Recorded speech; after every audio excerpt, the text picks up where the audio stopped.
In this video, I'm going to share with you the types of gold that I think you should stack now.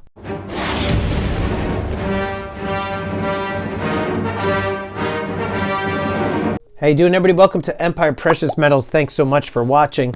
Today I wanted to talk about the different types of gold that I think you should be buying, and I just want to get this out there again, just like that little flash of white that you guys see at the very beginning of my videos. I am not a financial advisor. This is just my opinion on some of the different types of gold you should be getting involved in. Now, there's a very big difference between gold collecting and gold stacking. When you talk about collecting, you're talking about buying pieces that you like because it is something that speaks to you. It's something that perhaps you are buying to one day flip for a profit down the road. They usually have limited mintages. They usually have some very cool or something unique about the design. So collecting is a very different thing than stacking. Stacking is something that is done for weight. And what you want to be doing when you are stacking and you are stacking for weight is that you are looking to buy gold for the cheapest amount possible.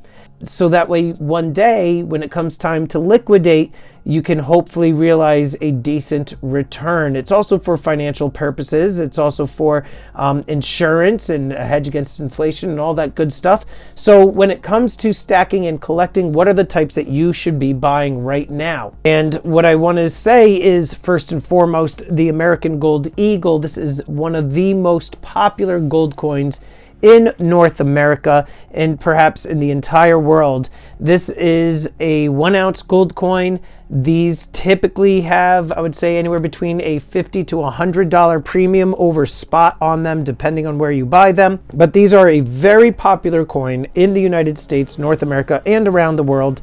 These are a great coin to stack just because of how recognizable these coins are. They come in 1/10 quarter ounce, half ounce, and 1 ounce sizes. They also have had two different types. This is the type 1, where you see the eagle flying over to smack its baby right out of the nest because it's talking back.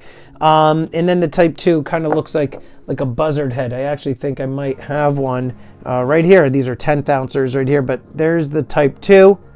So these are very good coins for stacking. They do have a little bit more of a premium on them, though, than other government-backed coins, such as a coin like the Gold Britannia. Now, the Gold Britannia has less of a premium. In a lot of people's opinions, this is a very beautiful coin. And coins like this, you can get closer to spot than you can a 1 ounce gold eagle. But also sticking within the United States, gold buffaloes are another very popular coin. These gold coins, which are pure gold, have recently come down in price in comparison with the gold eagles. It used to be that these gold buffaloes were anywhere between $50 to $75 more than an American gold eagle, but more recently, for whatever reason, the premiums of these two different types of coins have come down considerably, or have gotten more in line with one another. So that's why I continue to buy gold buffaloes when I get the opportunity, because in my opinion, these are a more beautiful coin when given the option to buy a gold buffalo or a gold eagle for the same price. I'm going to go with the gold buffalo every single time. Also, in terms of stacking, you can be buying these types of coins. These are what you call pre-33 gold. Now, pre-33 gold refers to the gold that was struck prior to 1933 when FDR issued an executive order essentially ordering Americans to turn in their gold. This was a way to help the United States economy to get out of the Depression because a lot of Americans were hoarding their gold. So the United States went about doing this confiscation. And, what's cool about these coins too is that there is just significant history behind them. They don't make these anymore. What you see is what you get. Whereas coins like these, they can keep on minting them to oblivion. So these are really cool coins to be buying as well.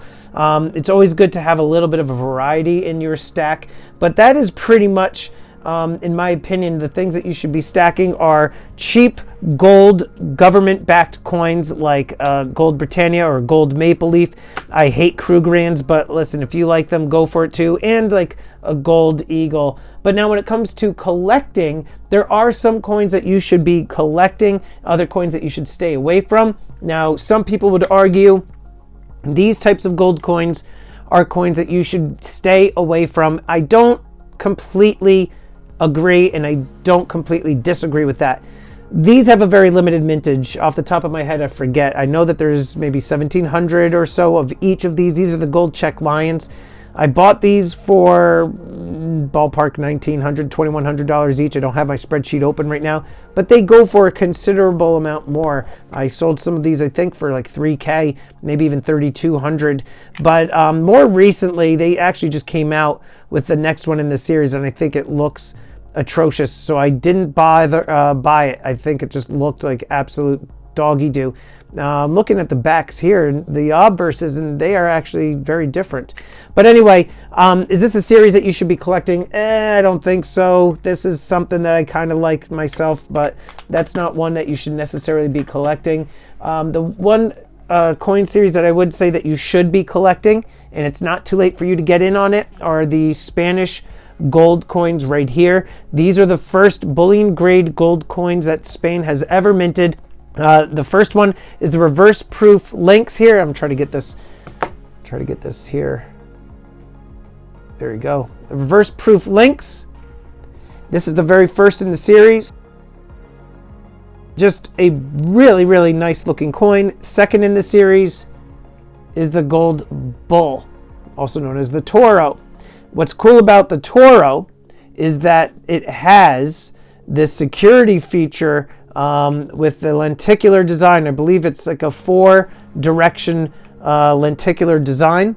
So these are definitely something that you want to consider. The 1/10 ounce gold Lynx coins, I continue to buy them. I continue to sell them. I do very well with these.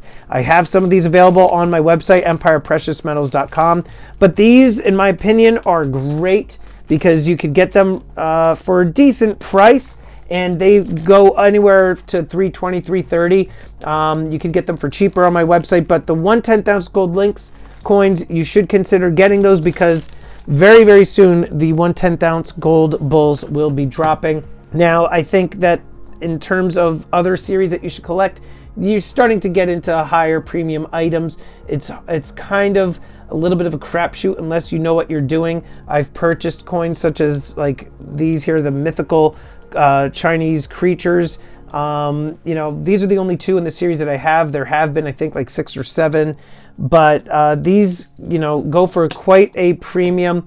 There's other coins too that I have bought that are part of a series. This is the Queen's Virtues. Some of my friends here on YouTube make fun of me for buying these. I think that they're beautiful, and there's only going to be 6 in this series, so I think it's a rather easy series to collect. But again, to each his own, but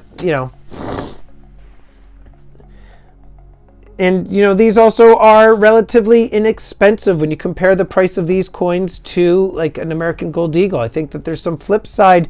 I think that there's some upside potential on these coins, and especially when you're faced with like, hey, I'm going to buy a 1 ounce gold coin. Should I get a run-of-the-mill 1 ounce gold Eagle that I could get at any time?